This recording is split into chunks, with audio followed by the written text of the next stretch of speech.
అది నిలబెట్టా సావదంగుతా ఏంది నా ఇంటికాడ నిలబెట్టద్దు. ఏంది మా పల్లెకి వచ్చినావు అనుకో డైరెక్ట్ ఆయన చంద్రకాల ఇంటికాడ నిలబెట్టా. ఏంది నువ్వు బండి మరి నీ పాసన నేనే చెట్టు కింద నిలబెట్టి ఒప్పుకోడు. నేరుగా ఆయన ఇంటి ముందర అట్లా పెట్టుకోవాలి. ఇంకా మన ఇద్దరికే సవాల్. నేనేం నీకు నాకే సవాల్. నేనేం చేసినా సమయం మన ఇద్దరికే సవాల్. నీకేం చేసినా ఇంకా బా.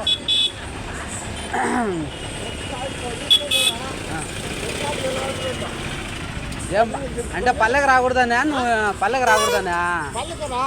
అంటే మీ మీ మీ చంద్రకళ చెప్పిందని చెప్పి రాకూడదా మేము చంద్రకాయలు చెప్ప ఆయన చెప్పలేదు. ఇంక చెప్పకనే అంటే నీకు అవన్నీ నువ్వు ఎందుకు మాట్లాడుతున్నావు అవన్నీ పక్కకు వచ్చినావు అనుకో నువ్వు ఎందుకు మాట్లాడుతున్నావు నా అవన్నీ నాకే కాదు. నువ్వు చంద్రకాయలు ఇంకా సరే నువ్వు ఎందుకు మాట్లాడుతున్నావు అంటానా అవన్నీ ఈ పక్క నిలబెడితే నువ్వు ఎందుకు మాట్లాడుతున్నావు అవన్నీ